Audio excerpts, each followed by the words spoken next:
Regularly scheduled meeting of the Port Edwards Public Safety Meeting, Wednesday, August 2nd. Roll call, I declare that we are all present. We have quorum. Agenda, can I get a motion to approve today's agenda? I'll make the motion to approve the Tiara? agenda. And a second, Second. all in favor? Aye. All in favor? Yes, aye. Aye. Motion carried, agenda approved. And can I get a motion to approve our July 5th agenda, meeting minutes? I'll make a motion to approve the minutes. There you go. Jen, Second. here, all in favor? Aye. Aye. Aye. Texting. Sorry, it's. Motion Relevant. carried. We did have the July 22nd special meeting within our packet, but that was by mistake, so we already approved it. I mean, June 22nd was approved last month. Chairperson comments.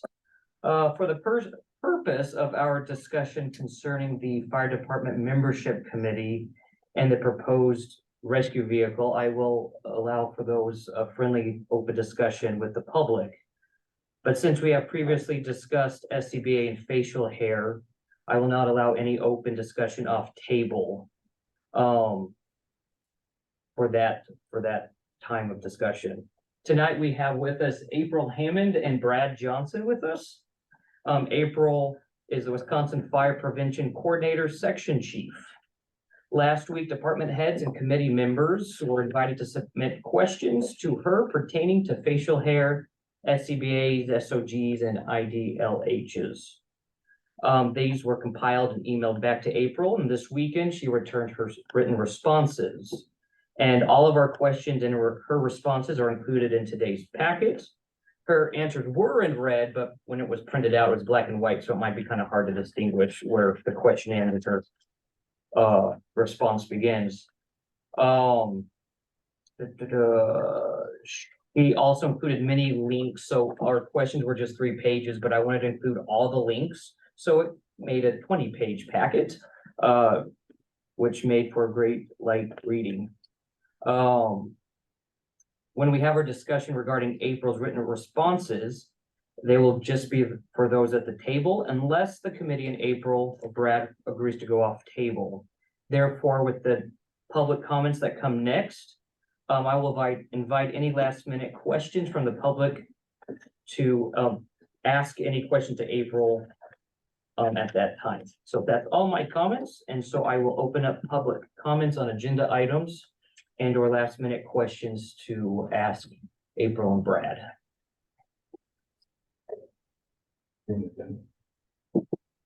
Okay. I think Scott's going to make copies. No one got agenda. Yeah, Scott went meeting. Sure, for a moment. Well, any questions for April? Okay. Moving to 7. April, hello, I'm looking at the screen, but I should just look right ahead of me. I will invite you to introduce yourself and Brad Johnson, and you may choose how you wish to proceed with our discussion. Hi, I'm April Hammond. I'm the section chief for the fire You're prevention. still muted, April. I am unmuted on my end. Oh, we still can't hear you. Hold on 1 second.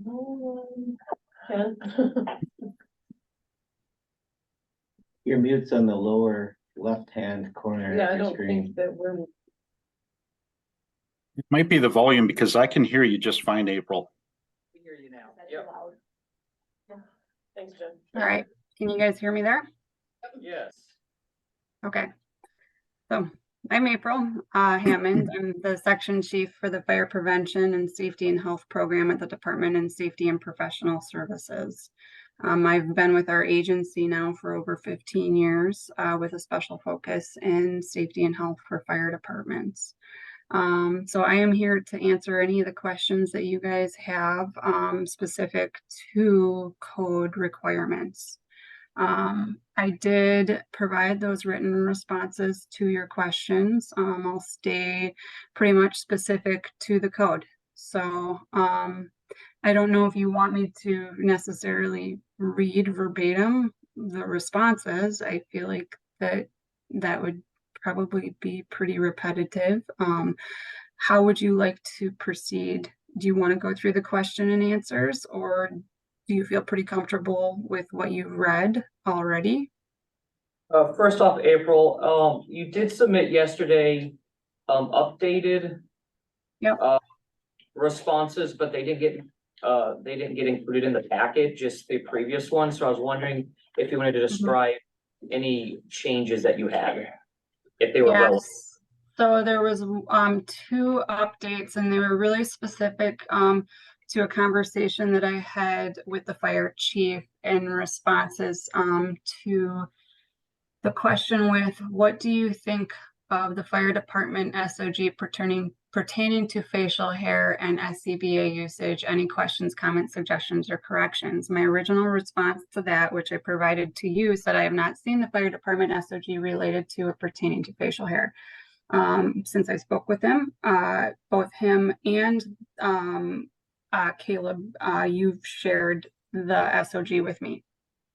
So my response back, I have updated that. It now says, Chief Warden has provided a copy of his SOG for review. Minor verbiage suggestions were provided to limit risk or misinterpretation. Suggestions were provided to ensure consistency with the entirety of the Respiratory Protection Program standard in OSHA, to include maintenance and training requirements for respirators. Additional resources to assist with ensuring a solid respiratory protection SOG were provided. The next update to the written responses is lower, where it says, from everything you have seen, am I in violation of any state statutes or requirements? My original response to this was, I'm not sure what this question is about. Since my conversation, I responded back and said, Chief Warden reached out and clarified that this is in reference to the fire department's current compliance with regulatory standards. The fire department has not received a recent inspection, audit, or formal complaint investigation in relation to SBS 330 Fire Department Safety and Health. Therefore, I cannot comment, as information related to the department's current operations practices and SOGs have not been reviewed through a SBS 330 inspection or complaint investigation process. The fire department did receive and passed a 2% dues audit in March 2023. That audit consists of a review of how the fire department completes in-house training, fire inspections, holds meetings, provides public education, spends funds, and completes incident reports. This audit is specific to SBS 314, the Fire Prevention Code, and 2% dues.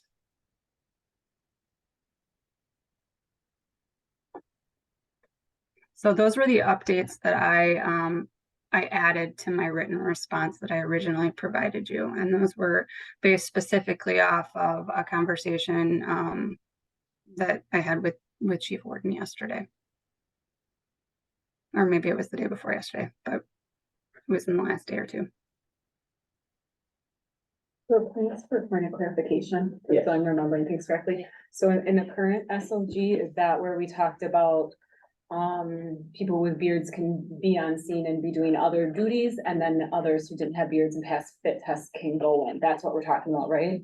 Is that in the current SOG? I don't remember if I had a section in there about having beards and passing the fit test, but it had to do with that last paragraph that some people were hung up on. That says, people with facial hair may participate in fireground activities as long as they are not wearing an SCB or expected to wear an SCBA and are fully removed from any of the above conditions listed in 4A.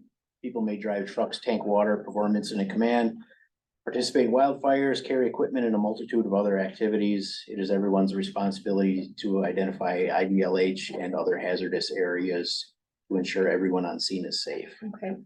Some people disagreed with that and said that that was not true. How's everyone feeling about that now? Well, can I ask one more question, Yeah. April? So April, can you hear us okay? So I just kind of wanted a review of what was in the SOG, and Chief Warden just gave that. And so you're saying you reviewed that, and when you submitted back verbiage, it was more, it wasn't about the content, it was that content you were fine with, is that accurate? I provided him a little bit of insight and suggestions on some of the verbiage. So we did talk about the SOG a little bit. There was some suggestions related to that section. And do we have that update somewhere? Like, could that be read, I guess? Well, she could read what her recommendations are, but we just had this conversation yesterday. I haven't updated. No, and I don't, Right. sorry, I want to answer your question that you had put Sure. to everyone, but I want that answered first. So, yeah, no, I don't blame you Fair for enough. not updating it. But I think Caleb has it.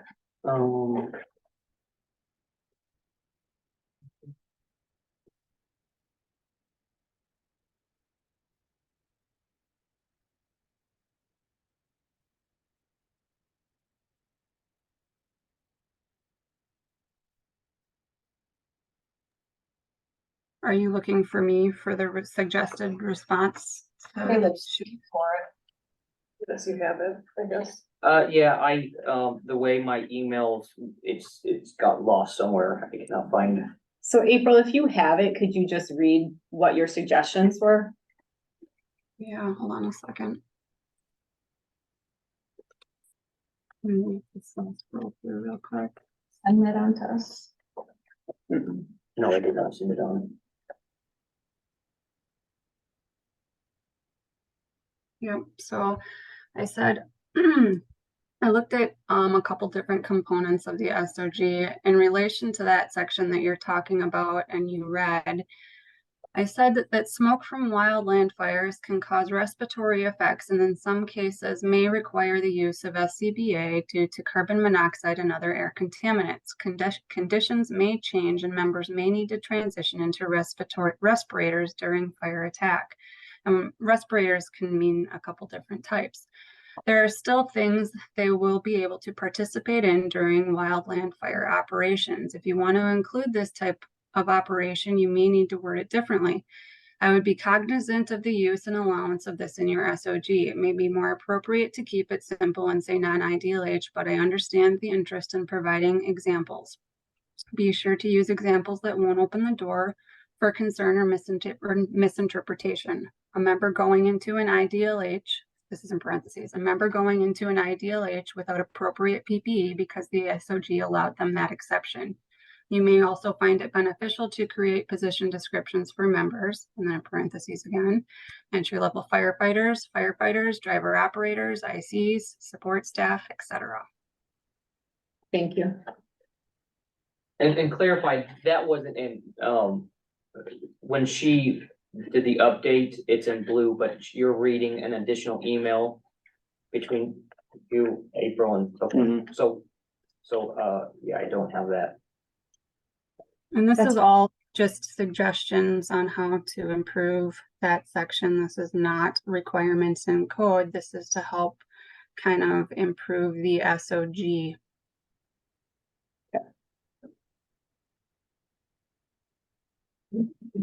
But that section, do you feel that section meets requirement in code, the way it's written currently? Let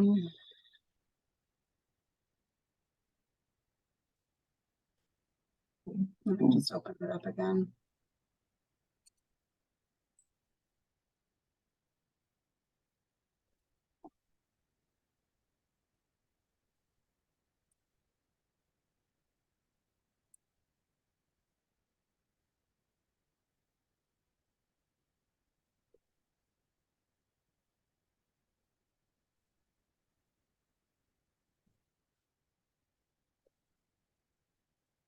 I think that identifying those sections gave me cause for hesitation. Just it could create the misinterpretation or open a door for you, leaving those things in there.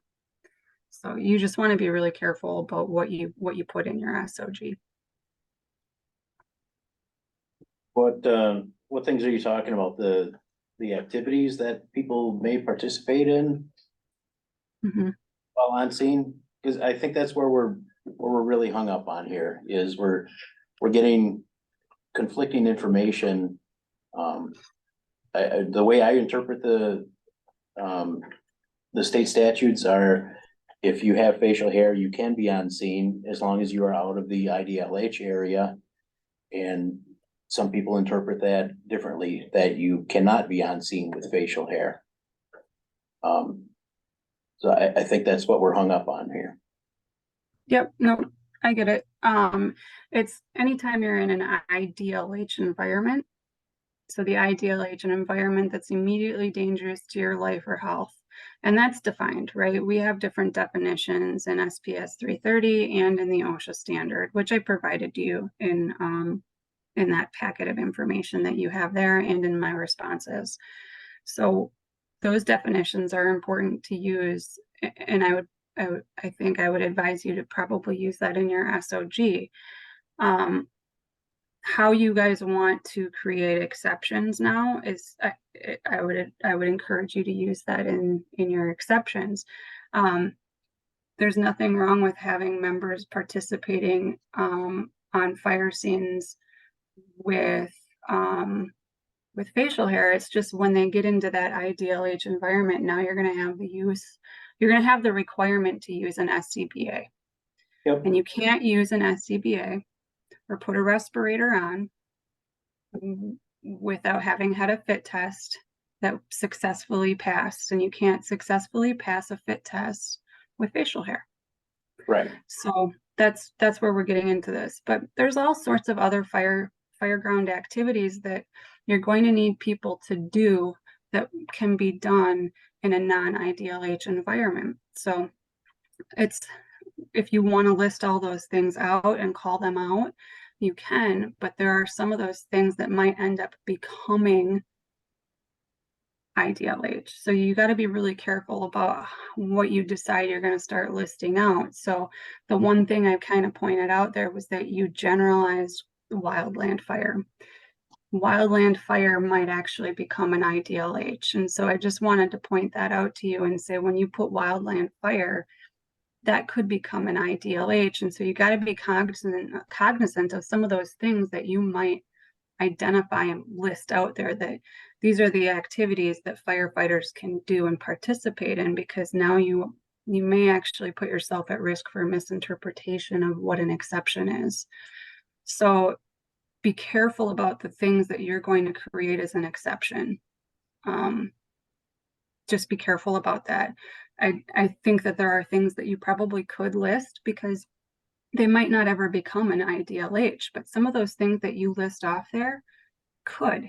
And so you really want to be smart that if you're going to start listing things off there, list things that you know won't ever be an IDLH. Don't open the door for risk for yourself. Does that make sense? Right, I see what you're saying. I understand every situation is different, Yeah. and yeah, in a normal situation, standing out on the front lawn in front of a house fire is probably non-IDLH, but if the house explodes or there's a huge wind shift, then it could be an IDLH area. So I do see what you're saying. I'm mostly talking in generalities, you know, in a 99.9 percentile, this is what is acceptable kind of thing. Mhm.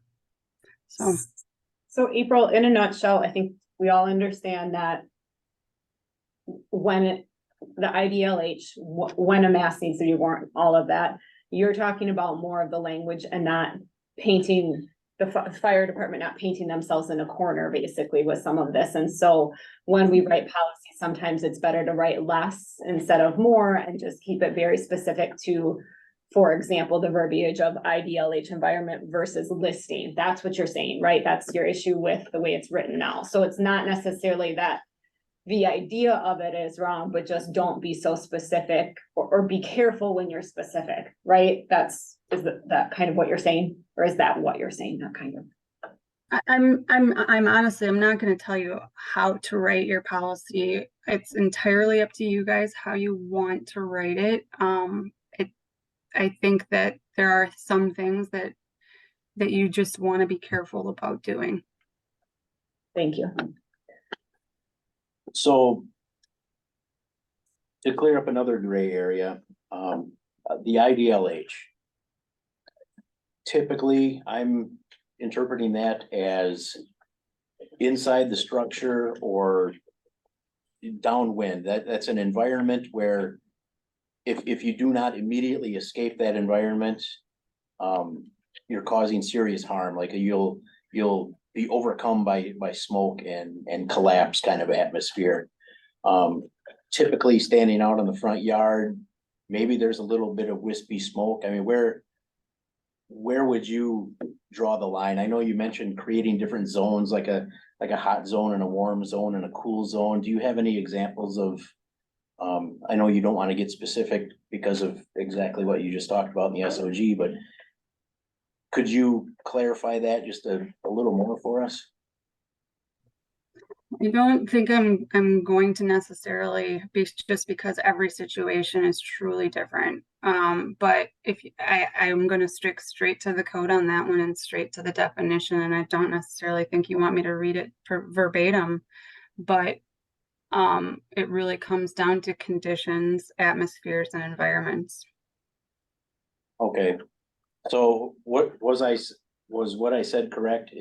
If the environment is so hazardous that you will become overcome by and unable to escape, that's an IDLH. I mean, there's more than Yeah, there's that, than an IDLH. I mean, it could just be the atmosphere. So it could be the air that you're breathing. You could walk into a front yard that's smoky, and that's an IDLH. Yeah, Chief, there's two components to the IDLH. It could be immediately dangerous, or there could be a delayed threat to your health. So if you're being exposed to smoke, where you could be exposed to a risk of cancer, that's also an IDLH environment. And that's part of the definition in the code. I guess I'm having trouble interpreting where I would draw the line. I mean, I could get lung cancer from washing the truck back at the station if I inhale too much brake dust over the years, but I don't think that would qualify as an IDLH area. What about police and ambulance and? Excuse me, what about on scene? Where we think we're safe are the same places where the cops and the ambulance and civilians are standing with lots of facial hair and, I guess we're trying to make this crystal clear for the board that it's okay to be in the yard or working the pump or at the station or with a beard. We just can't be inside the house. We can't be in a dangerous position where we would have to wear a mask.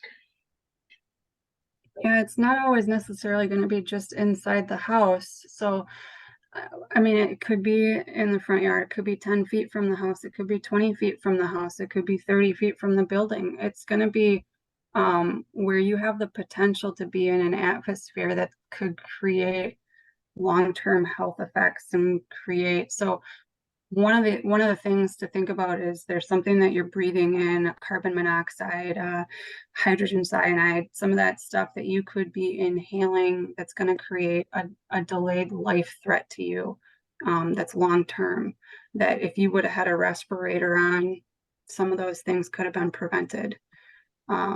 So those are the things you need to be thinking about if you were in that atmosphere and you breathe that stuff in. Will you have long-term health effects because of the atmosphere that you were exposed to?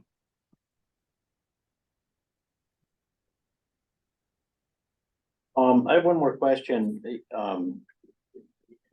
OSHA standards are referenced.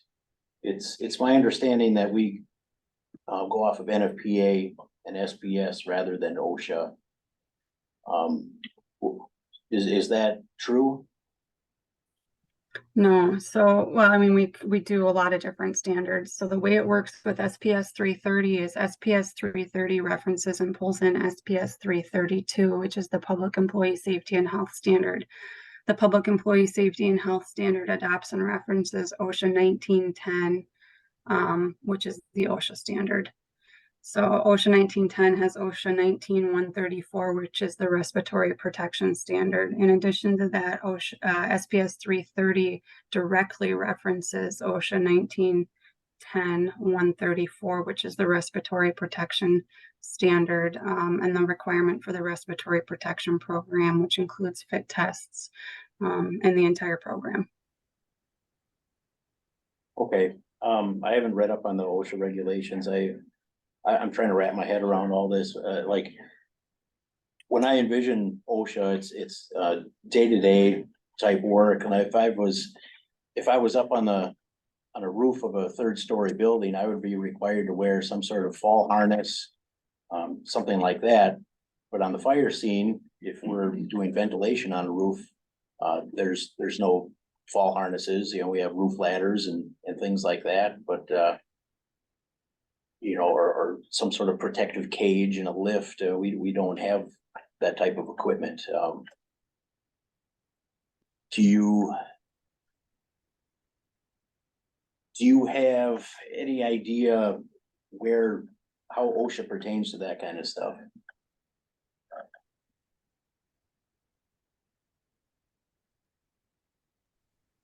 So we still adopt the OSHA standards. We adopt OSHA 1910. Okay, I'll read up on it. I don't want to take up all night. Yep. I would specifically look at SPS 330. Look at the codes in SPS 330. Look at how we pull in SPS 332, and look at how 332 pulls in the OSHA standard. Okay, I'll read up on OSHA 1910. If there are no other questions, April, Brad, thank you for your time. I don't need to look at the TV. And you're invited to sign off the meeting, or if you like to, or just stay, that is up to you. But thank you for being with us tonight. Thank Thank Right. you. Thank you for having us. Thank you. Now, as per our agenda, we're now gonna shift into general updates, Chief Warden, so. Sure. And then we'll revert back to what we've been talking about, so.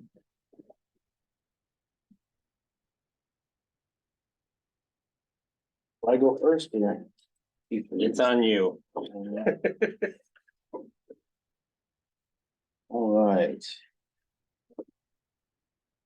A lot of first responder calls this month.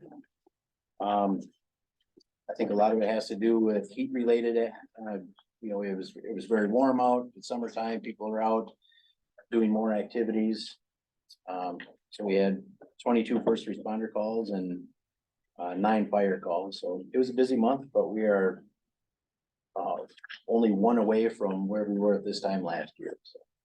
Which last year was a record year. I don't know if this is just the new normal for us or what, but we'll keep monitoring to make sure we don't get extended on our budget. Lexipol packets. I distributed the packets to each officer group for them to review. There was discussion on having some Saturday meetings, but it's July and people are doing things, and it's gonna take some time. You know, this is the bylaws, which we've been going over for months and months, and this is Lexipol, so it's a bit more. Keeping the paper business and business. Yeah. And speaking to the bylaws, we're holding off on the final update because I don't know what the fall of Right, the yeah. membership committee is gonna look like, and I wouldn't want to approve anything and then have to go back and revise it 2 days later, so. We had a kind of established when we want to get through Lexipol. Did we not establish October as a date as we get closer to January? I think so, the end of the year was the Okay, renewal, the contract right, renewal. so. sometime in January, whatever that date is. Yeah. So we just want to make sure that we're staying in line with that deadline. Yep, I'm still shooting for that deadline. Activities for the month, we had an officers meeting, we had our family picnic. We make a meal and have firefighters, retired firefighters, their families. And have a meal and play a little bingo. That's always fun. What's that? The Lions Park. The Lions Park? Yeah, for the Fort Fun. Oh, that's right. Yep, we helped out the Lions. I forgot to add that.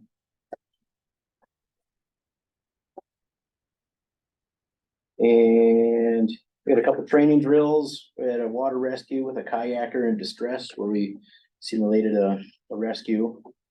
And then we got an actual call during that, so it was kind of realistic. And then we had another training drill with our EVOC driving course. We set up some cones and serpentine the fire engines through them and go through in reverse, and just a little bit of a driving refresher for everybody. We have to do that yearly, so. Vehicle conditions. Everything's in pretty good shape.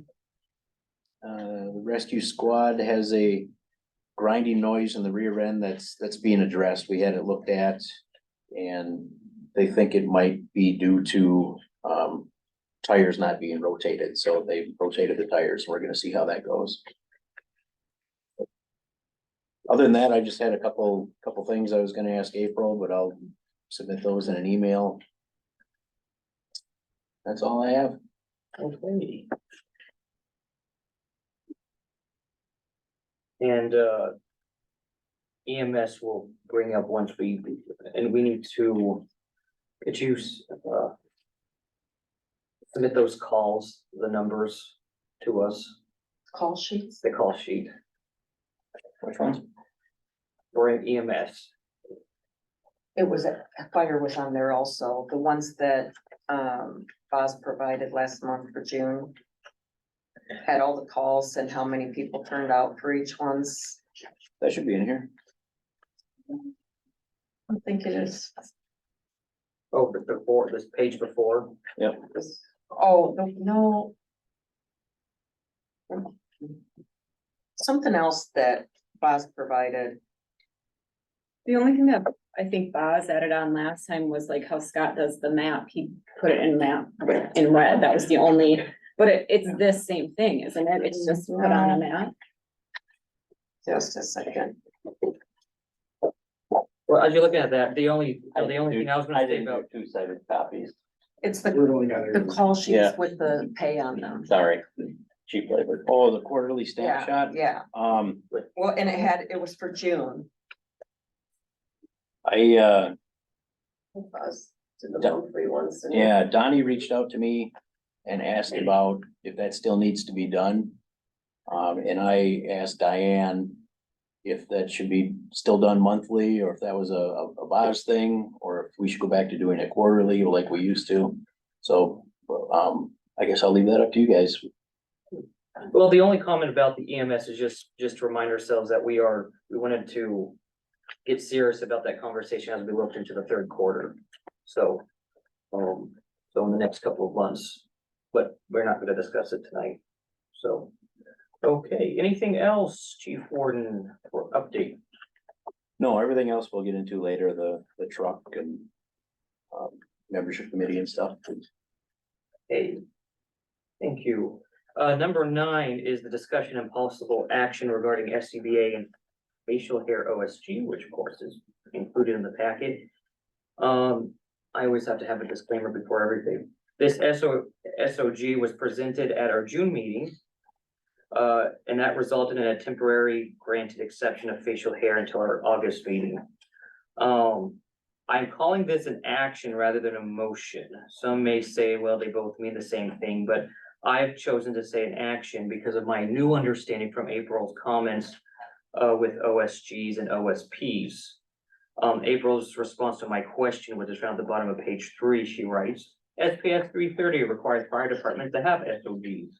Depending on how departments are organized locally, sometimes local leadership provides oversight with SOG development, and sometimes they leave that up to the fire department leadership. Certain SOGs may require a certain level of subject matter expertise related to the fire service and fire options. End of her quote. Now, I do not believe we have established an SOG guideline. I mean, as far as their handle, because I don't think you presented any, or you or anyone else has presented an SOG to this committee before, do you recall? Not since I've been. I'm sure it's happened over the years, but. Yeah, but probably more organically rather than officially. Right. Yeah. I think, sorry to interrupt, but I think the last time SOGs were presented to the village were back in 2010 by Okay. Chief Bartlett. So I believe the SOG should be the primary work of the fire department with just general oversight from the, our committee. A motion to me implies we'd have to take that and then it go to the board level, but I don't think your OSGs need to go and be approved by the whole board. That's just my opinion or my understanding. So I just think that SOG should just stay with what we discussed here. It is my intention that we offer suggestions or directives to some of the contents of the SOGs without needing to wordsmith them as we would do a motion, like the bylaws. So because it is an action and not a motion, I don't need a motion to open up the discussion, but I'll open up the discussion now with the SOG that's at hand.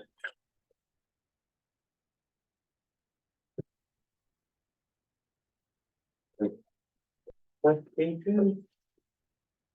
Beyond that.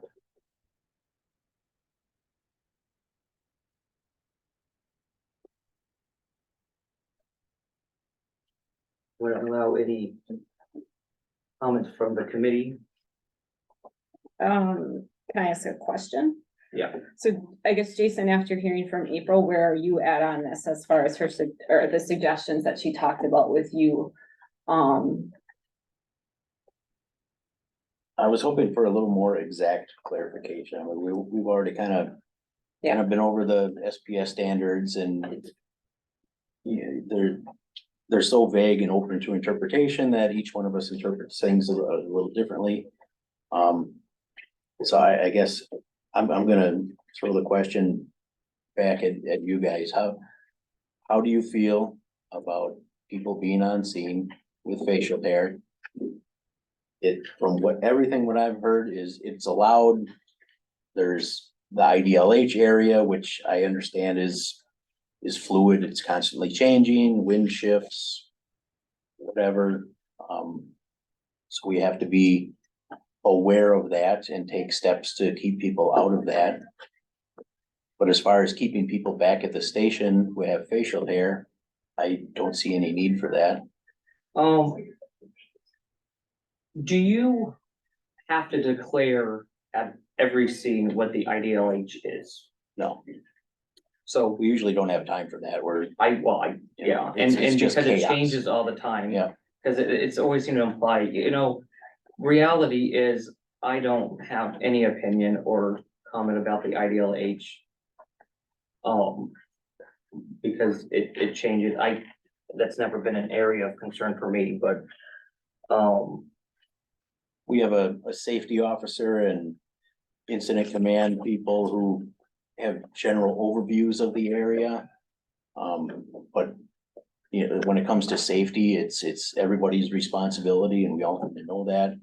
Where if someone feels that they are in an IDLH area or other people are, it's kind of everybody's responsibility to identify safety hazards and speak up about them. Who would they go to? Like, would they go to the incident, like if Incident somebody's on command. the outside? Okay, Yep. that was my question. Yep, because incident, maybe they incident don't command could be in the realize- front and they say, go stand by the back door and with the charged hose line, well, the back door might be where all the smoke coming out of, and they need to notify incident command, hey, this is too hazardous, we can't stand here. Okay, so stand 40 feet that way or come around to the side door or something. We make adjustments like that. I guess I'll give my 2 cents. What we just heard, I think just reinforced. If it's an IDLH, there needs to be an SCBA. If it's not, firefighters can be on scene, driving trucks, doing pumping, okay, right? So that's the legal piece of it. In an ideal world, would I love everybody to shave and just wear the SCBA? Yes, I'm not gonna lie on that, that would be great. However, do I understand that that's not what everyone wants? Yep, and I think that's yours to dictate. And so to me, the way it's written now, as far as that idea that, guys with beards can be on the scene, I'm fine with. I think that IDLH piece is up to you or the people on the scene to, you know more about that than we do, so that's really yours to dictate and keep people safe. And the only other piece is, I think, taking April's comment and taking out the list so you don't back yourself in a corner legally. And so I don't know if somewhere out there, someone's got this written in a way that doesn't list it, but covers what we're saying. But that's where I'm at on this. If they're saying it's legal, it's legal. I think that's up to yours then to manage the department and the situation beyond that.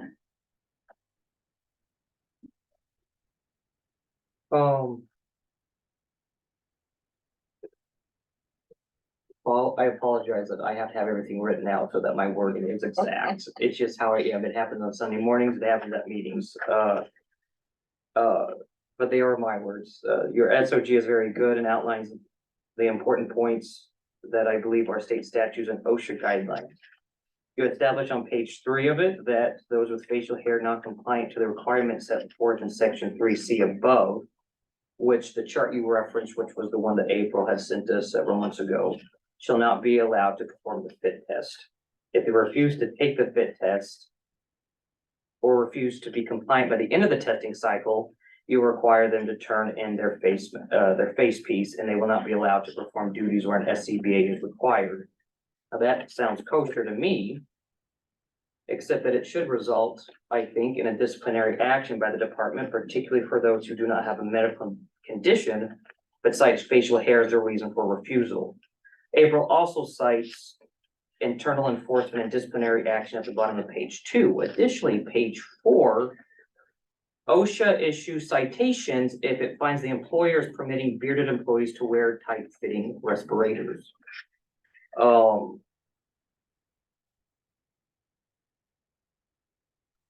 That's page 4 of the further on in the packet, the numbers at the bottom. Additionally, the final section, so that is the section in there that doesn't have a title, but number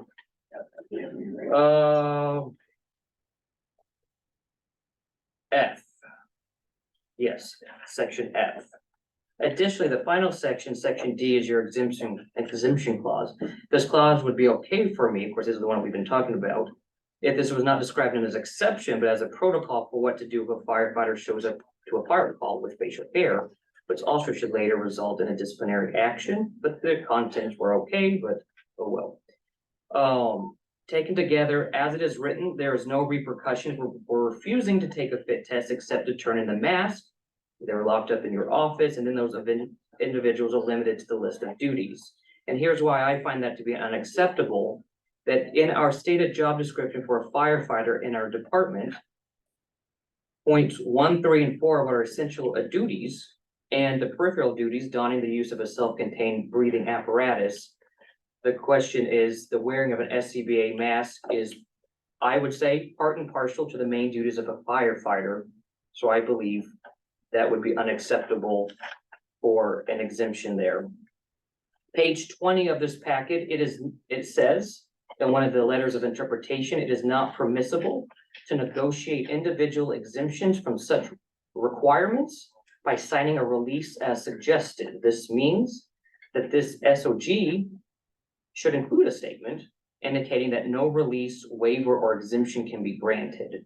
Page 7 of this packet, and I quote, an employer whose record shows a respirator wearer passing a fit test with facial hair in the respirator sealing surface area is not considered to be compliant with the standard. Those are the things that I have issues with. Understanding and hearing what April says, and over again, there is no law or statute that says flat out firefighters are not supposed to have facial hair as a prerequisite to have the job, but it's all implied with the SCBA and your SOG, forgive me, keep stumbling over my words. I'm going to say something that's not right.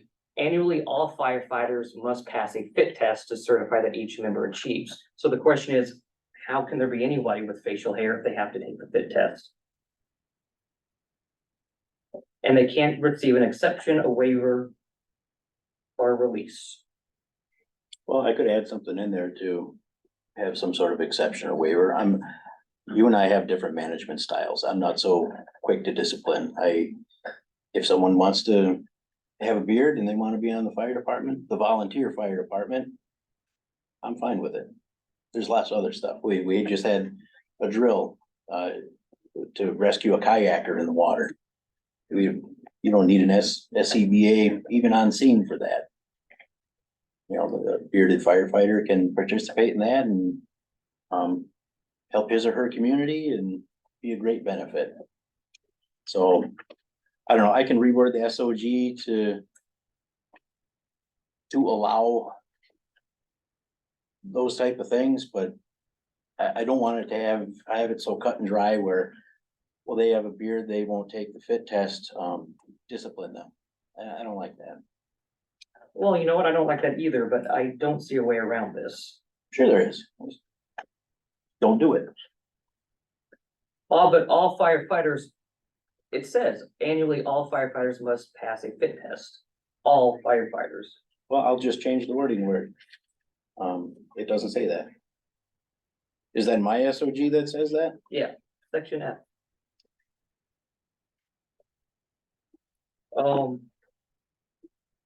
But it is not permissible to negotiate an exemption for that requirement. I'll just change it where it is permissible.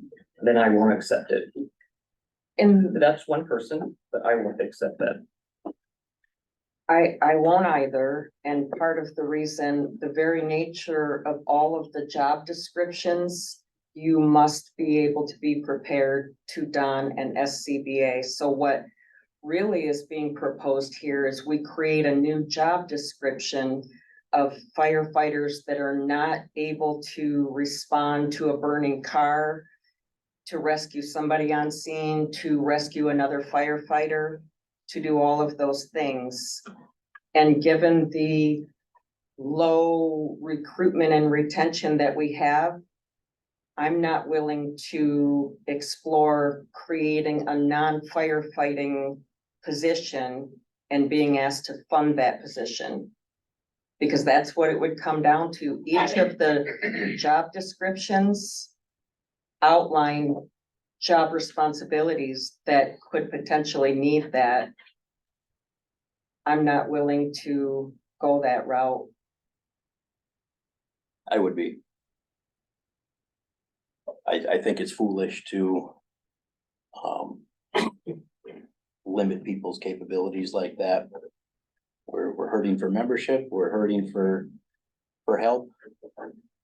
And to add this to, I guess, how would you discipline people for that? You fire them, kick them off fire department? That wouldn't be our decision. Well, you're making a lot of decisions, so I guess I'd like to know, you want to discipline, I don't.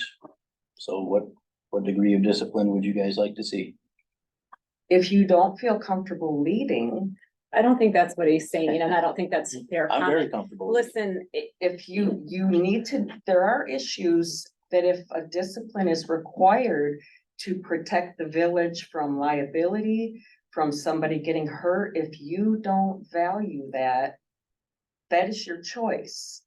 That is then the board's choice to decide if that is appropriate and okay. See, now we're right back to where we were months ago. can I ask some point? Okay. We've got to make a decision on this and be done. I think we just need to move forward.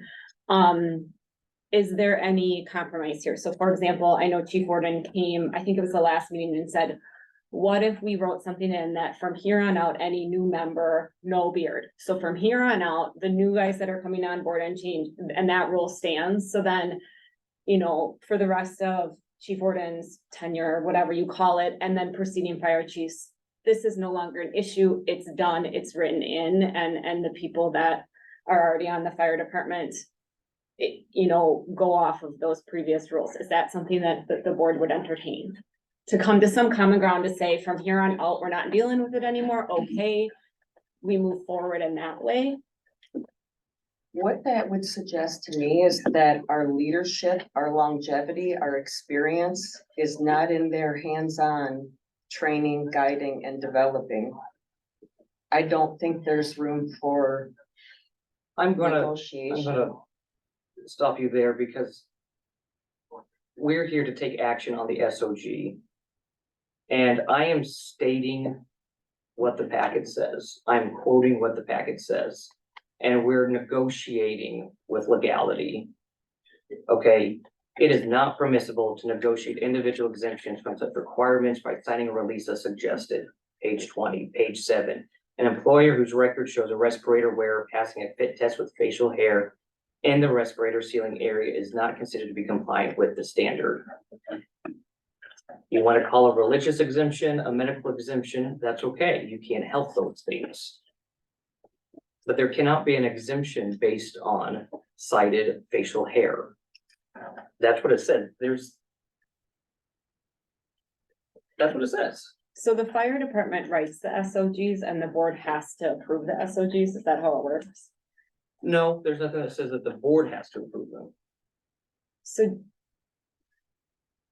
Some of this is getting silly, so you know, Jason's saying he can write in different language and next month can come and say, here's the new language, and then you don't have an argument. So do you see the problem with that? Like, if the fire department writes the SOG, then your argument's null and void, which you could have done by tomorrow. Do you know what I'm saying? So like, I see what you're saying, as it's currently written, you're finding a flaw because it's not consistent, correct? So go beyond that and say if the flaw wasn't there and Jason changes the language and submits that to you tomorrow, then what's your argument? At that point, do you go, okay, now I accept this? The SOG has to be in line with the statutes and policies. I agree. Yeah. But April Hammond was just on and says that, yes, you can do this legally. Do I have some questions about the IDLH and some fears about how it moves? Of course, and I'm not a firefighter, so I know I don't fully understand that. But I could say, sorry, I'm gonna bring you in this, I could say the same thing about Chief Drew and him responding to a scene where there's like an active shooter, right? And like, he's not gonna be able to come in and give me every possible scenario. He's gotta figure it out in that moment and say, this is what I think we need to do and how I'm controlling the scene. So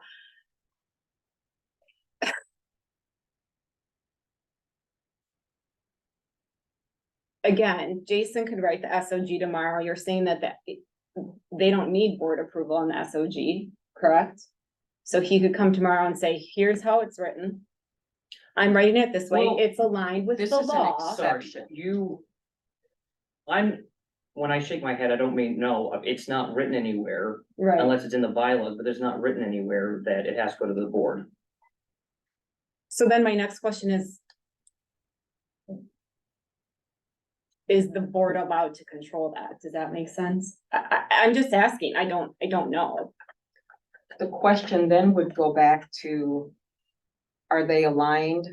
If someone is able to fulfill their job duties as the job descriptions that they have outlines with facial hair, that cannot be. So then it would be a different question. Do we want to create another job position? Okay. Is everyone on the fire department, let's say everyone without a beard right now in the fire department, can everyone without a beard on the fire department do every single duty? No, So we're gonna kick off. Then that would, if you want to bring that, I don't, forward as a but I think problematic- it opens a can of worms. I'm not arguing to bring that forth and be like, you know what, we have, what's the retirement age again at the fire department? 60. So, okay, let's say you have a 59-year-old man who can't go up a ladder anymore because of, I don't know, whatever. Are they kicked off? Are they reprimanded? No. Sorry, it's hypothetical. Are we saying they need to be reprimanded? They need to be kicked off? They can't do the job? We're not willing to create another. Do you know what it opens a can of worms? I don't, no, I don't follow any of that, or no, I don't follow all of that. Right I now, think we're we have saying to that Stay on this issue. everyone that's on the fire department has to be able to do every duty assigned. So my question was, okay, let's take out the guys with beards and say, we're just, look at the people with beards. Can everyone on the fire department do every single job that's listed in the duty? There's Or a again- difference between are they capable of it and do they choose to? But your argument was if they can't do the duty, then Can't. then we'd have to create a different class and then you're unwilling to do that. That was the argument. Because, sorry, can I jump in, just from what I'm understanding? So the what I think Tara is talking about is the job descriptions, and in that job description, it has the things being in the IDLH, I'm using the SED, all those things, so we would have to create another term for Right. firefighter, because they're not able to do all of these job requirements, so to speak. Right, did I sum that up? I'm Mhm. sorry. I think that's the question is, do we have to make a different job description for individuals who choose not to be shaved with the appropriate facial hair and not be able to do the job duties required for SCBA? I think that's where we're at essentially, because we all understand that, yes, the SOGs have to follow state guidelines, statutes, all the things. I think we all get that. It's just now it's differentiating between the two. It's job description. No, I can create a different category of firefighter. Other fire departments do that. I was talking to a couple of the other chiefs and they have a non-structural branch of firefighter. And it's not that big a deal, you know.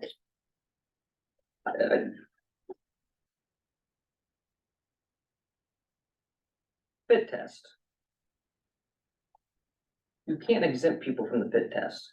Why not? It says on page 20 there. As a Right. letter of interpretation, you cannot exempt people unless it's a medical condition, If they're expected to wear an SCBA. but they can't wear one unless they take the test.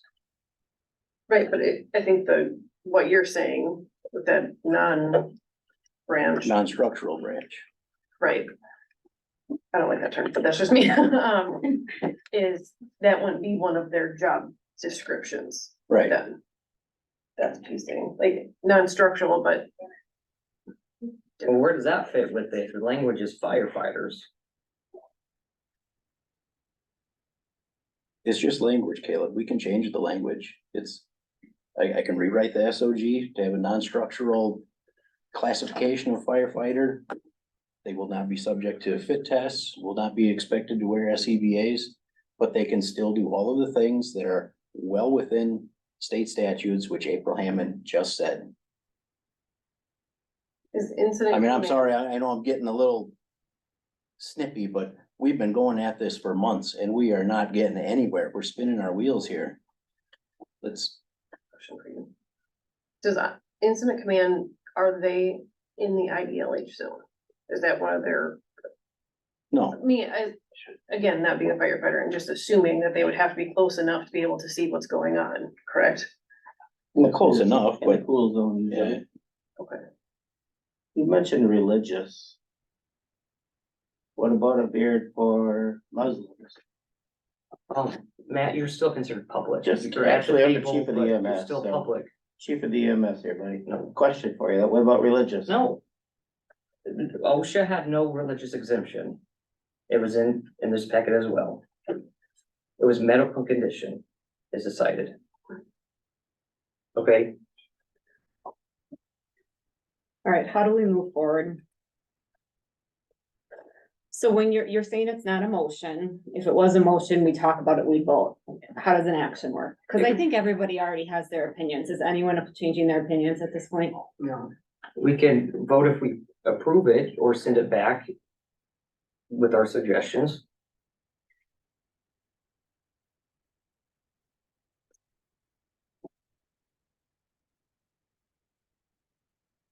I don't support it as presented. I don't support funding people Jason, would that are you not say that, fully able to do it. that your department would be okay with two structure? Or is it non-structural? And I don't know what the two would be called. Right, normal, I guess. Would you say they would be okay with it? Sure. And when you present this, are you going to rewrite it yourself or present it to your department? I can do either one. I can talk about it at tonight's meeting in 1 hour and rewrite it as a whole, or I can rewrite it myself and ask them to see what they think about it. If it's creating a new job description, it would have to go through FHR next, and that meeting is tomorrow, and I think Lon had put on preemptively something about the fire department discussion, not knowing where this would go. So really, when it comes to a new job description and pay and whatever that entails, whatever your, job description ends up getting rid of, would have to be accepted by FHR then tomorrow. I mean, potentially tomorrow, Or next month, right? right? It just, the next step is FHR, Right. is what I'm trying to say, sorry. No, tomorrow might be a stretch. Right, but I just didn't know how this conversation was gonna go. Nobody really did. So I think that's kind of where we're at, is trying to figure if I'm It is hearing on the everybody else agenda for right. tomorrow. Yeah. Right, I'm going to take, just for, archival reasons, take not a vote, but I'll take a vote. Consensus. Consensus, thank you, that's the word, consensus. As it is presented and written, Jen, would you approve this SOG as presented?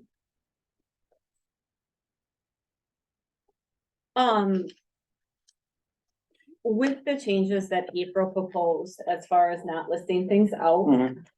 And like we've been talking about the possibility of splitting that into two different descriptions, yes.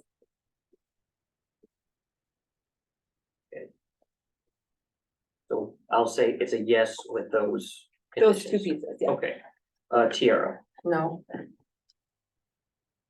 myself, no, for the reasons indicated, so, take it back, discuss it, and we'll talk about the possibility of the two structure thing.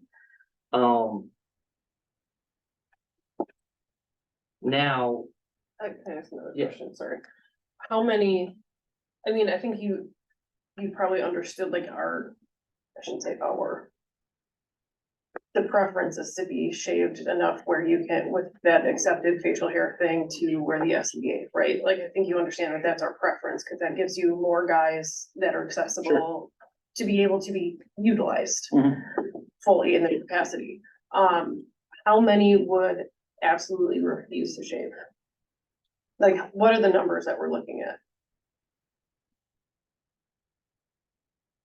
Right now we got 16 members. Probably 6 or 7 of those have facial hair. I don't know, I can't tell you a number who would outright refuse to shave. I guess if I could ask one more question, Tira, what would you like to see come out of all this? I'm not gonna. I've already expressed that. I'm not gonna debate it with you. I already told.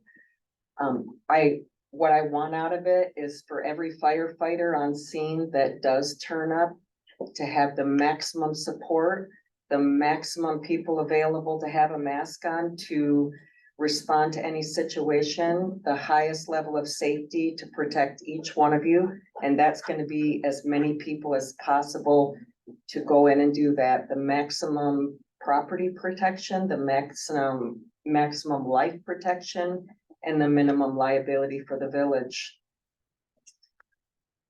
and for me, I will email you this wording, and if you wanna send it off to April to see, is that overkill?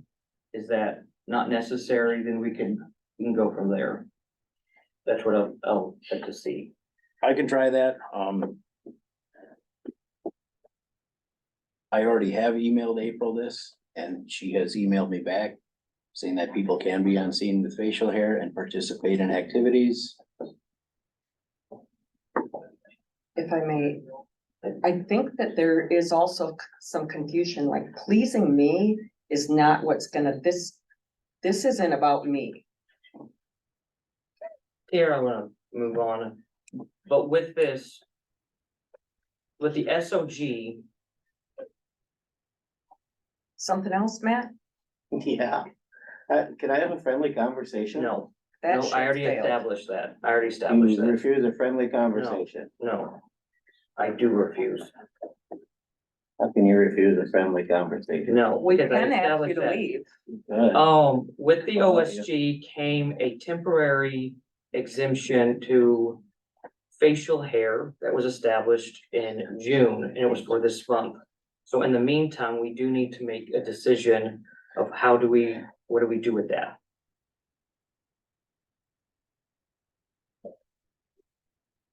Can you clarify for me right now, are you asking Jason to rewrite this and bring it back for discussion? Or, They would have to go to FHR okay, so the next step is rewriting it and go to FHR. to see if FHR would accept. And then does it have to come back to us? No, Okay. So then. To me, I think it holds until FHR makes a decision. tomorrow night. You know what, Like just, the current, just to keep this moving, I will update this and have it submitted tonight. It might be 2 a.m, but I will get it done. Have you seen, sorry, I'm gonna ask another question. Have you seen other departments wording, just thinking if that Well- would help you? No, I've seen other departments, plenty of other departments, guys with beards. And they're responding here with mutual aid, so we're gonna have to get that incorporated into this somehow. You But I know, mean, like for the wording for, you talked to somebody for the non-structural branch. Yep. Right, like, Yep. have you seen their wording, their description of? I haven't seen their duties? SOG, Okay. I just talked to the chief and he Okay. said that he has I was just people curious. designated non-structural. I will suggest that you, could you send an email to Lon with that language so that we know if you're not gonna be there tomorrow, that way we can use your language to understand for that agenda item. Yep, I won't be there tomorrow, but Okay. Send that to him, that way we can discuss it and understand. So there was that exemption, do we extend that then? Until, Through tomorrow, what was the exemption? That anybody can go in? no, No, the that's temporary on that- site. Okay. when we last left off and Boz was here, there was a temporary limitation of duties. And that's still in effect, so. that's what I'm vote talking yes. about. What, yes, To do a continuation until we get this Okay. figured out. continuation? Mhm. Okay, that's 3 yeses. Okay.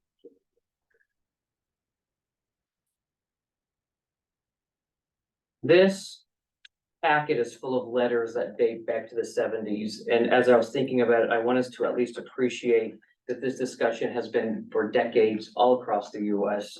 And if there's any consolation, we're not alone with this. None of us are, departments or municipalities. And it's, interesting to see and how they deal with it. And to know that there are gaps in the laws, and so they utilize letters to fill in those gaps. that's something I want to extend on also. For you newer members. Who've only seen me in the fire chief role, I haven't been doing this for that long, not even 2 years. And it's not like I was handed a perfectly functioning fire department and drove it into the ground and made people drink beer and grow beards and it, just the Wild West. I've done my best to bring us in compliance with state statutes. We were not in compliance with state statutes when I took over. We had to have a pump operator course. I was the only person in the building who even held a piece of paper saying that I was qualified to run a truck. We were doing pump testing by ourselves, on our own, which we turned out to be a huge liability. So now we have our pumps tested by a third party. So like Caleb said, these issues have been going on for decades. These SOGs are outdated, the bylaws are outdated.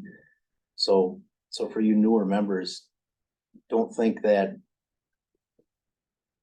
I guess what I'm getting at is I'll just say it, the whole disciplinary actions that have been taken out against me multiple times, I think is really unnecessary. Because I'm doing my best to get us in compliance and to adhere to state statutes. But it seems like whenever I have a question on something that's back to, discipline him, he's being bad. So, I've been chief for 2 years. Some of you have been on the board a lot longer than that, so, to discipline me for things now, I think is a mistake. Thank you for that. We are going to item number 10, discussion and possible motion to dissolve the PEFD membership committee. Everything on all of my meetings are not by choice. These are things handed to me. So I just want you to understand that. This was recommended to me from several sources. I'm going to ask for a motion, a second, so that we can begin discussion. Somebody make the motion a second to dissolve the PEFD membership committee, and then we can begin that, and that is a friendly discussion opportunity. Somebody make the motion. I'll make the motion to dissolve the Port Edwards Fire Department Membership Committee. Kira, second. I'll second. Jim, second. Okay, the, Oh, sorry. Can't do that. Yeah, yes. Oh, sorry. not me. When, Mr. Chairman, I would like to say something when you would allow me to. I wasn't here for public comment.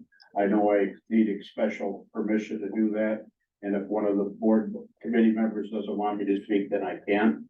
So, but I do apologize for my. is it about it? Is it on this agenda item? Pardon, sir? Is it on this agenda item? Number 10. Yes, That's the main reason. yeah, and I was gonna allow friendly discussion, so. Yeah, your comment would be welcome. Well, I don't know after I'm done, but anyway. Well, this is we'll the reason- determine if it is or not. This is the reason I came down here. I'm pretty well versed, in what's going on. But number one, just a little history. Now, I know I'm an old timer and I remember a lot of things. I do not believe there's any record of village board action years ago forming the PEFD membership committee. That was started, I believe, by Chief Rudy Folk way back when. The firemen got together because of their expertise in putting this, committee together, to make the recommendations for promotion, yada, yada, yada. And I think, the biggest thing I have a problem with is it's basically telling the fire department that we don't need your opinion. And B, what it's doing is, just kind of, I don't know.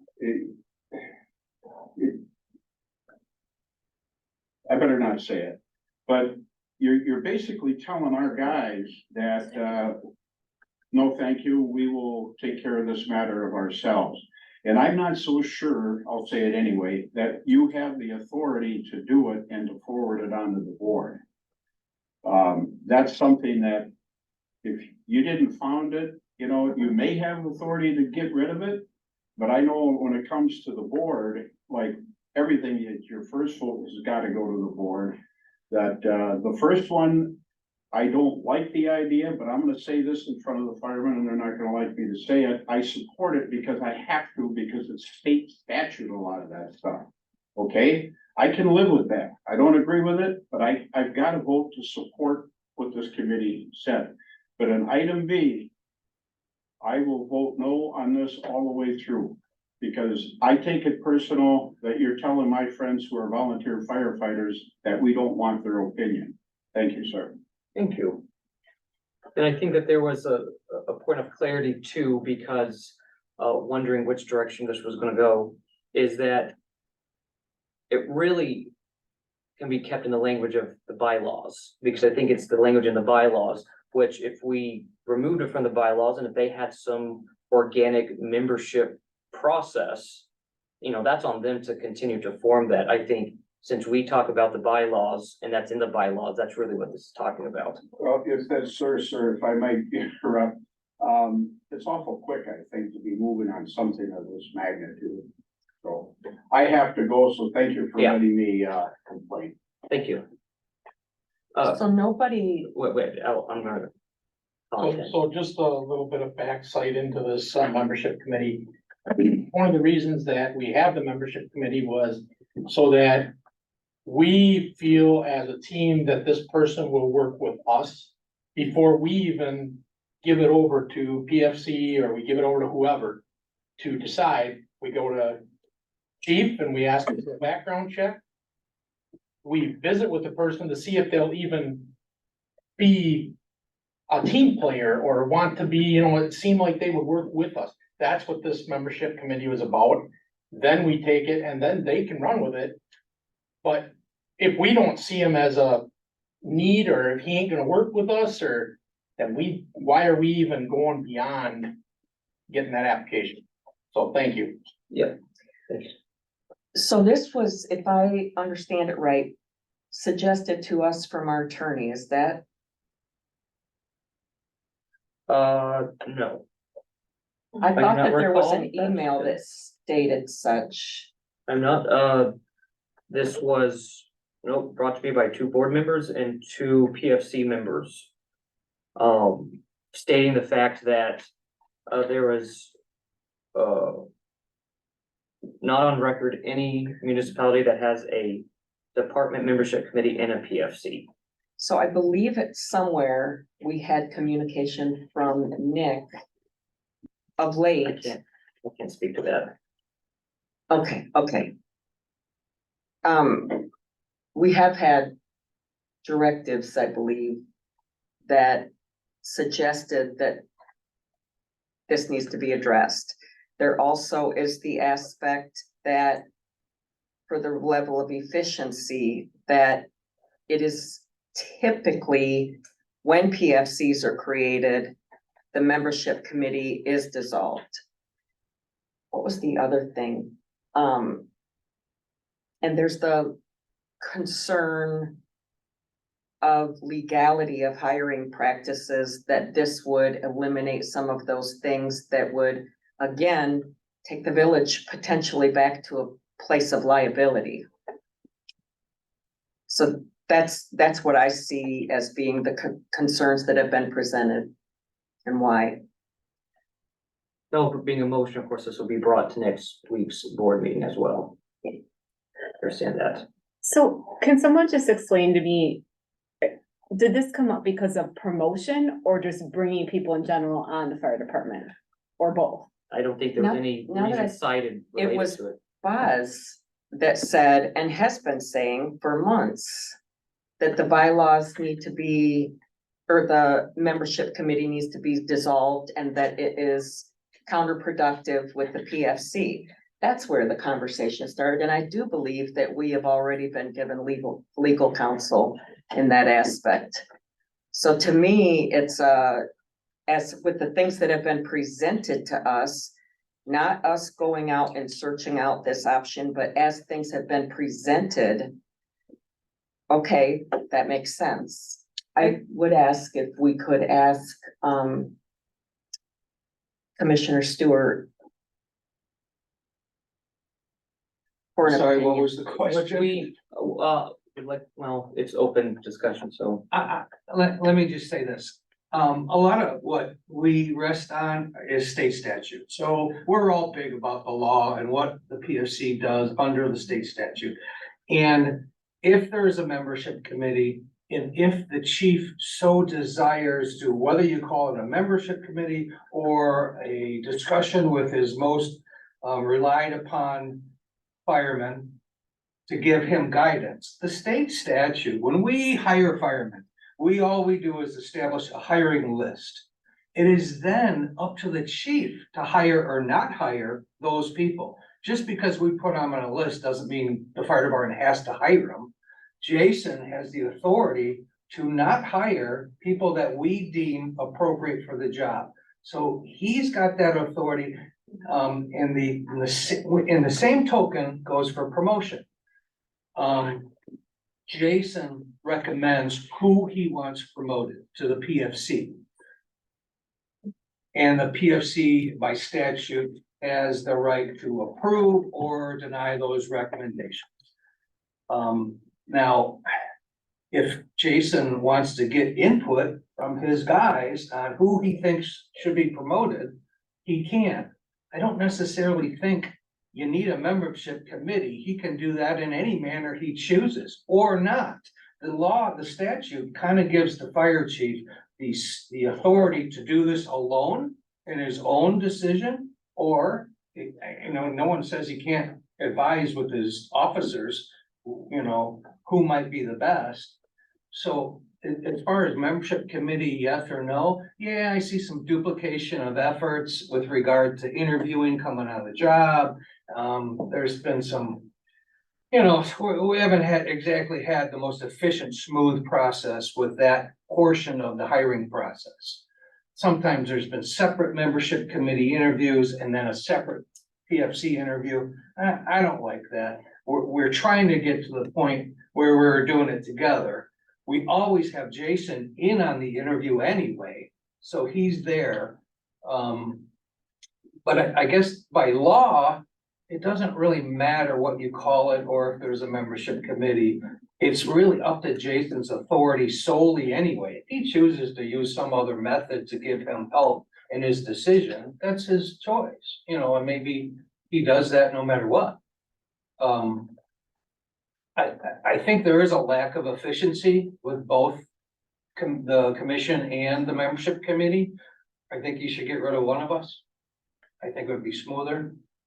Whether it's PFC or it's the membership committee, I don't think it's an efficient operation when you have two.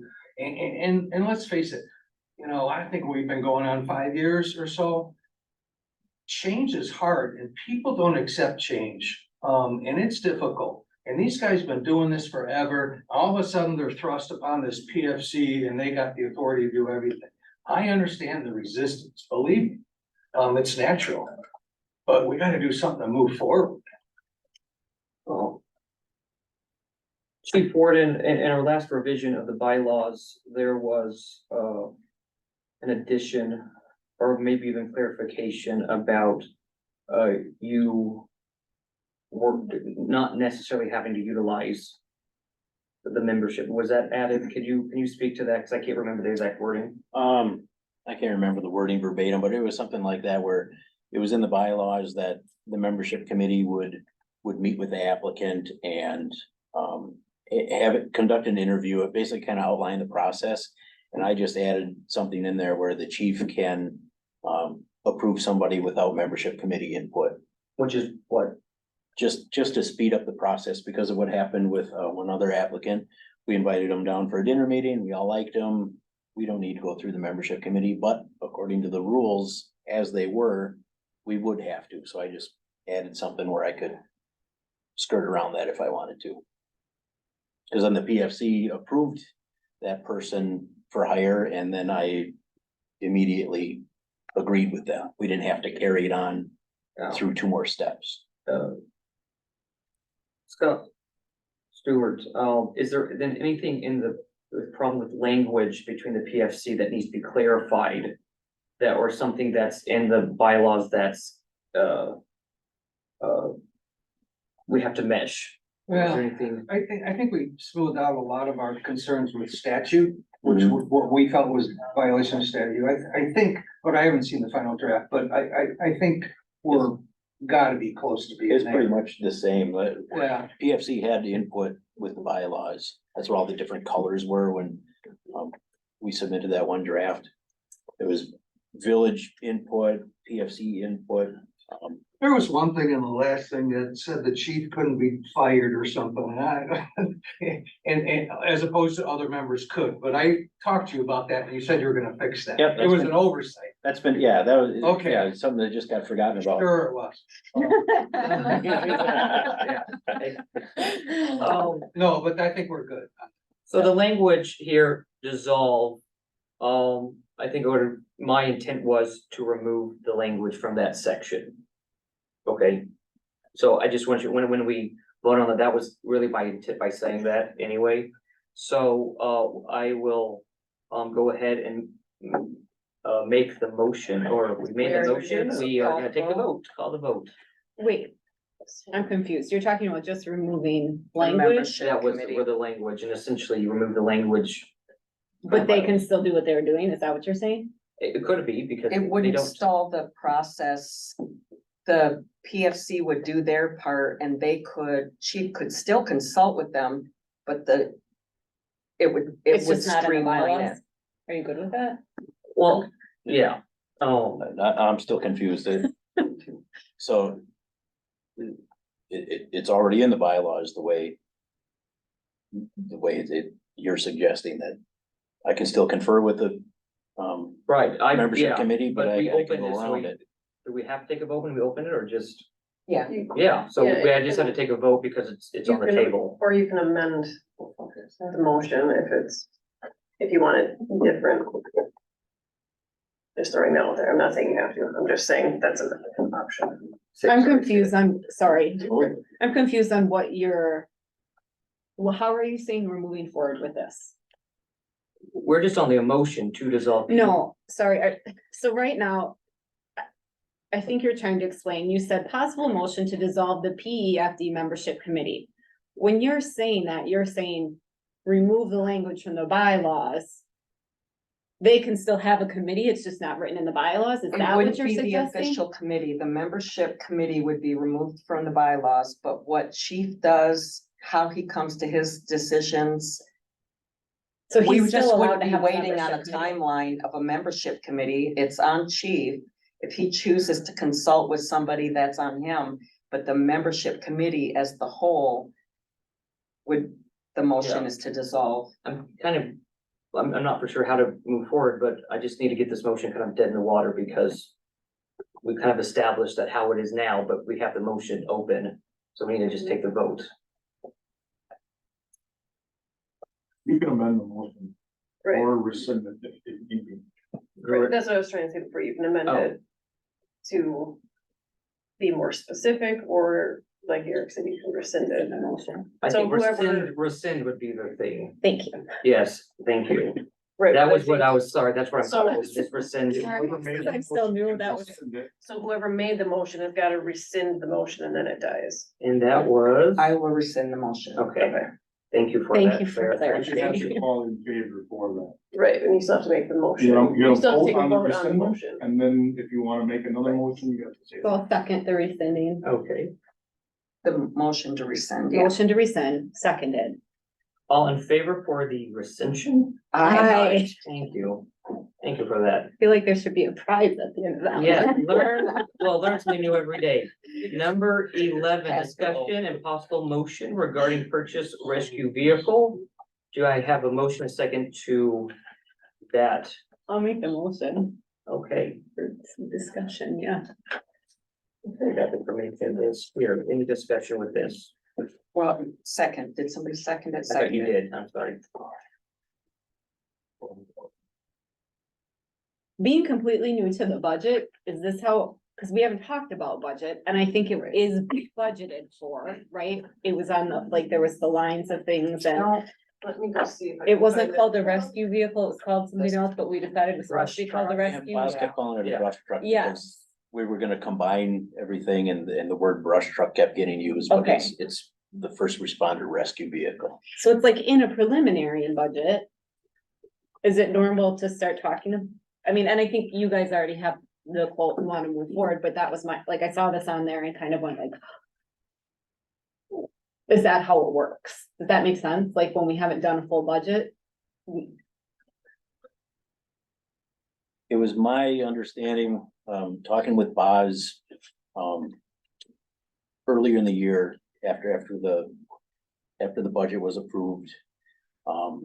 We started talking about plans for the future, Mhm. 5-year, wish list or bucket list or whatever, so we knew that a rescue truck was coming. We need to Right. replace it. He said, get all the information so we can have it added to next year's budget proposal, which is normally take place like right around now, right? Right.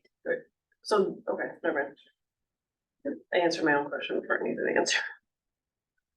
So it's to order it this year, or is it for 2024? Well, to pay for it in 2024. Okay, thank you.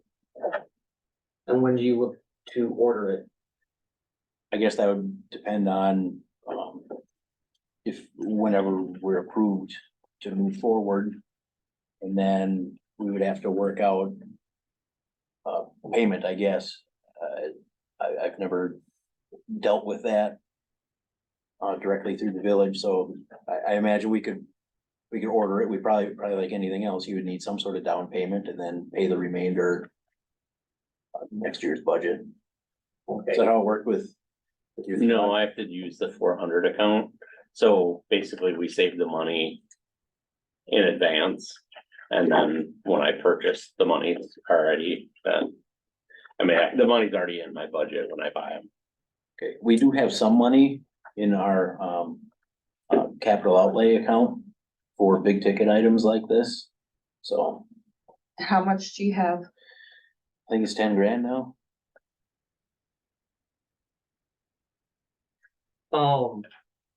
Now, my one comment about it is, your selling point for a new, rescue vehicle is not in its condition or its mileage, because there's low mileage. Its condition is pretty basic. I mean, it's nothing. The age of it though, what, 20 years?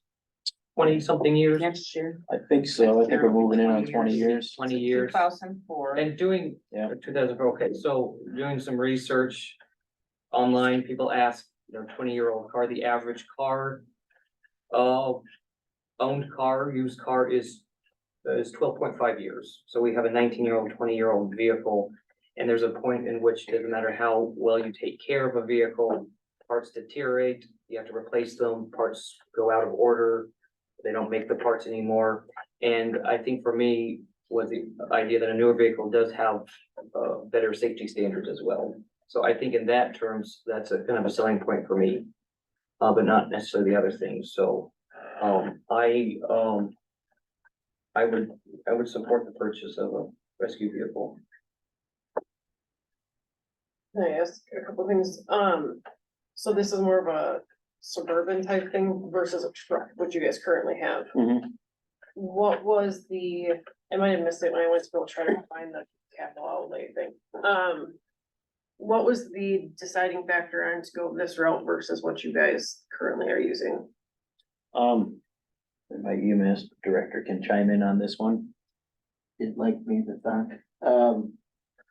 So the reason we want a Suburban or a four-door vehicle with the back is mostly the elements, and we have more option to haul people for support, supplies, where a truck is very limited, even with that topper and the shelves. It's a lot of wasted space.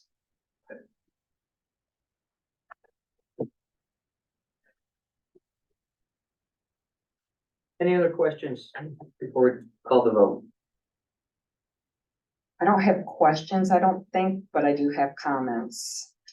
If we only have 10,000 saved, I don't know exactly what Boz's plan was.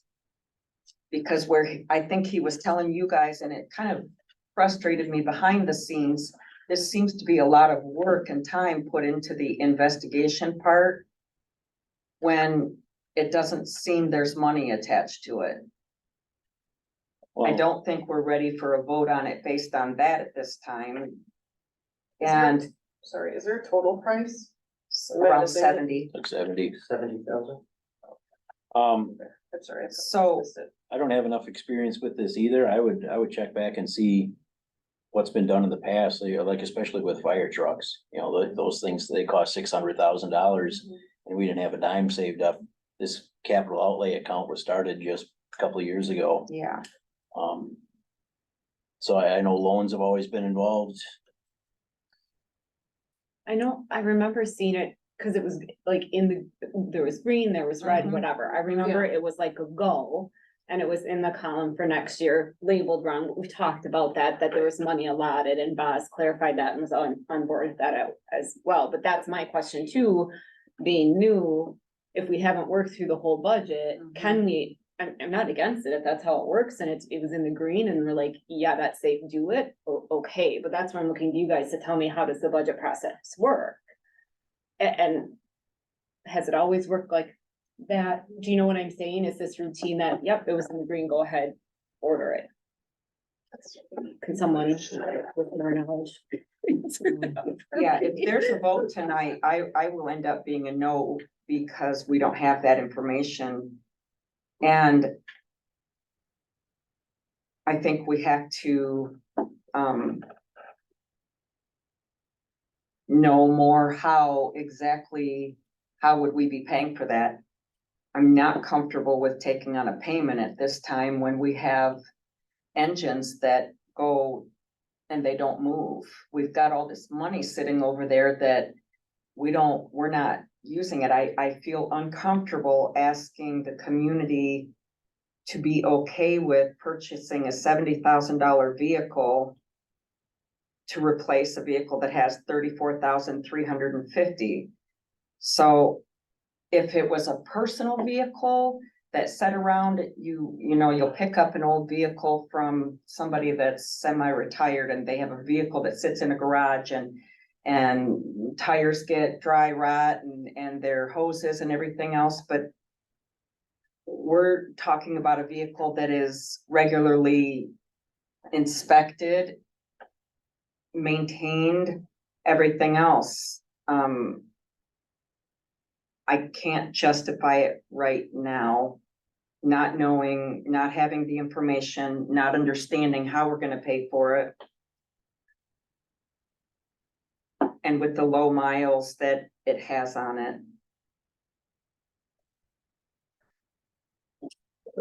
When do we work through the full budget?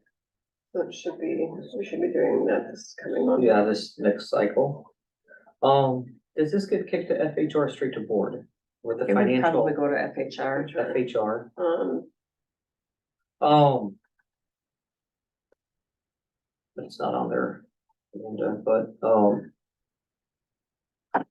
are you looking up something? I'm trying to find that capital outlay. I mean, is it possible to table it just until we Yeah. until we see the budget, like until next month to say, yes, the money is absolutely there? Again, I'm going back to, Boz had it on a sheet, it's green, Yeah. but does that mean the money Well, I is think- there and it was set aside somewhere? Can anyone answer that? I think that's a Diane question, so I can connect with Diane and I'll CC you and Jason too, just so you're, We can see what we can find out tomorrow night. on where we are on that and how we handle it. Okay. If those details are squared away, I'm good for it. So, should we table the Until we can get table the more. motion? Yeah. Second find. We have to do the whole. Well, Uh, Are we all in Probably favor of would- tabling, are we all in favor of tabling? Well, let's just rescind it. Rescind it? Okay, who would, that was, That, That was me. Okay, Yeah, so I'll good rescind for it. second. Rescinding. on favor for rescinding that one? and I'll second that.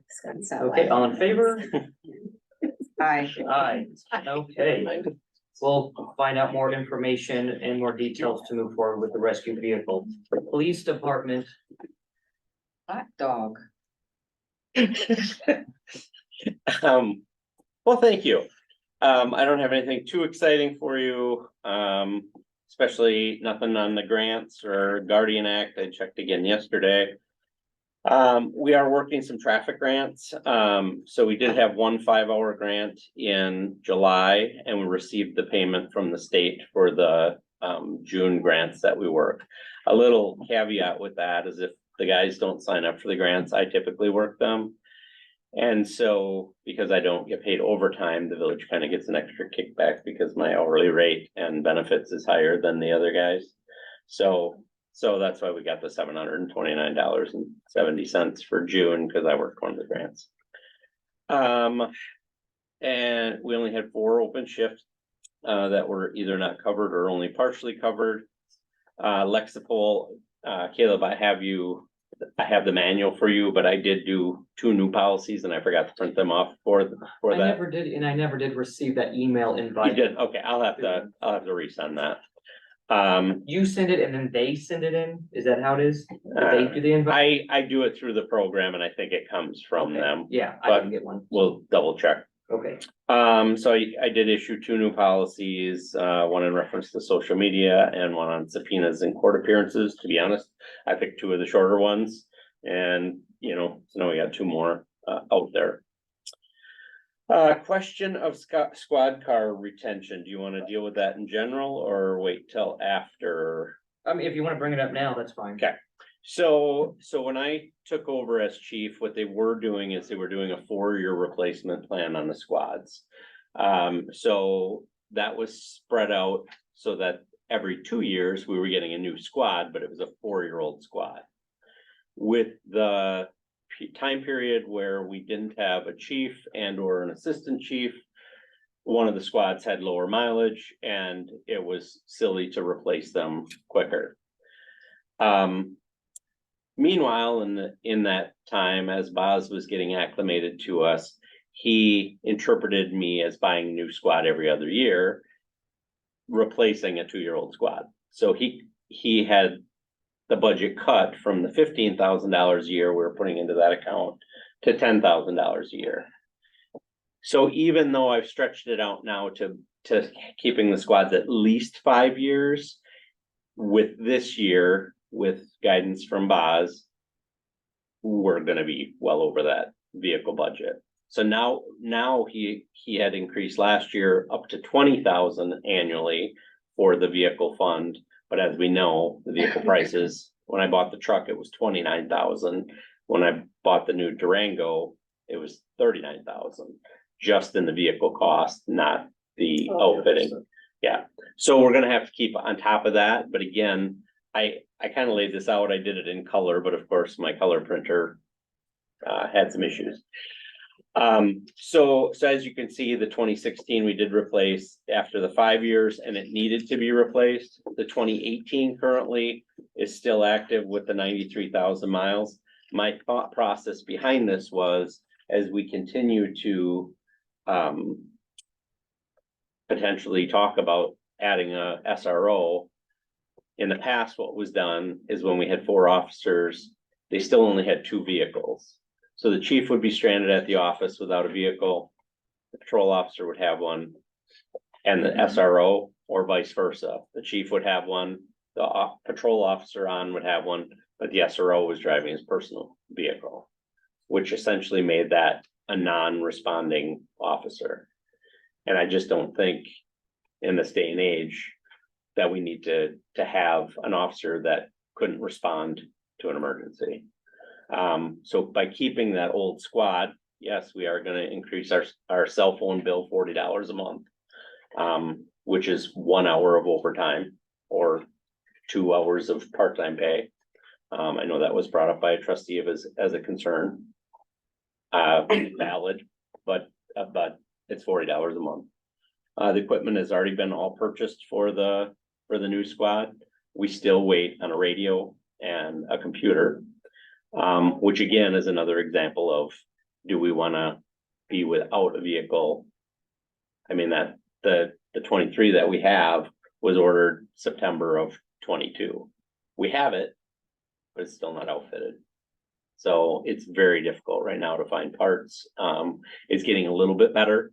But I'm very concerned that if we were to eliminate that 3rd squad, we may be caught, if we hit a deer or whatever, we're gonna be down to 1.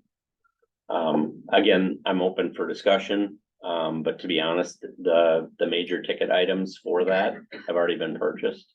They would have had to been repurchased anyway because of the body changes. The only difference would be the radio and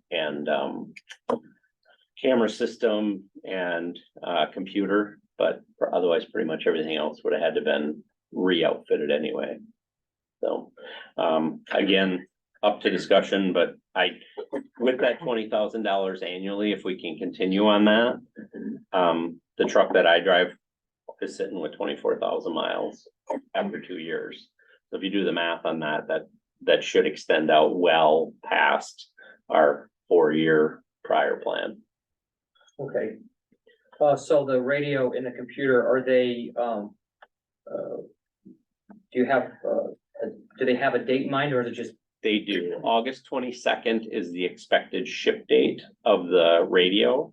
The computer is in, it's at the county, and the SIM card just got set up the other day. So they should be within the next couple of weeks. So hopefully out on the road. Yeah, I mean, Where is it now? it's in Port Road storage, Okay. covered in about a ½ inch of dust. I went and checked on it yesterday, 'cause I thought about having Josiah take it through the National Night Out was last night, Thank you. and he went up for that, so. One other thing, we did host our first annual blood drive, and I'll tell you, if you want some Facebook traction on your page, do not post about a blood drive. It was very poor response on social media. We did end up having a good turnout thanks to the Lions, because their picnic, we were able, the gentleman's a little bit, You did a good job. he did a good job. Some of those people did not show up. So he hasn't got me the final numbers as far as how many courts, leaders, whatever they do, but I think there was 13 donors that came, and some of them were double doses and whatever their fancy terms. So he's gonna let me know the total numbers of how many people that will actually affect. The statement on there about the wage study stuff, scratch that. I figured we'd have enough to talk about tonight, that we wouldn't need to talk about wages. Charges and stuff are down below, if you guys have any questions on those. Otherwise, budget, we're sitting at 60% overall, which I think is we're still doing okay, considering the fact that my vehicle expense budget and, there's one other one that was a little high, but again, overall, we're doing okay budget wise. We could convert you guys to like bike cops or Segway I cops. actually am ready for that. I'm okay with that. Like if I could buy an e-bike and, I don't know how have we get the, all your equipment on there, but you know. if I had figure an it e-bike. out. It'd be way cheaper. Have a prisoner on the handlebars. Any Drive it other, down to Wood Well, make County. sure it's electric, so if you really gotta get somewhere fast, just, Some GoPros. any other questions for Chief Drew? that wasn't legitimate. It wasn't any other ones, so. Had a long one No, tonight. no other Thank you questions. for that. Thank you for that. Where is my? Keep that on my agenda. There we go. Okay. Old business. I don't have any old business. Anyone else have old business? Any new business? I don't have any new business. I don't have any correspondence. It's not included in this packet. Agenda items for next meeting.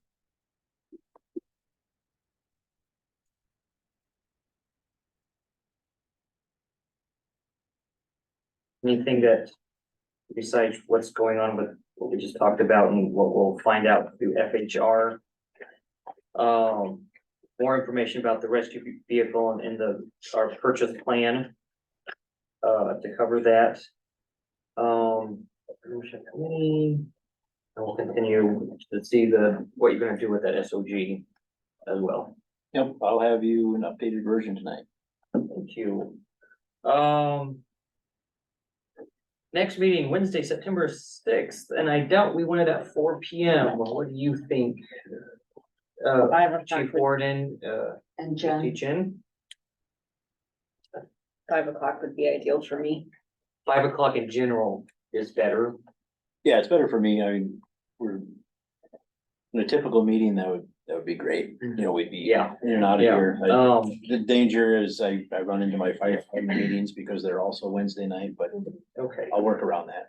Unless you wanna go away But from it's easy for you with your job beforehand. Yeah, it works out better with my full-time job, so we'll make it work. Thank you with that. Without further business, this meeting stands adjourned at 5:50 PM.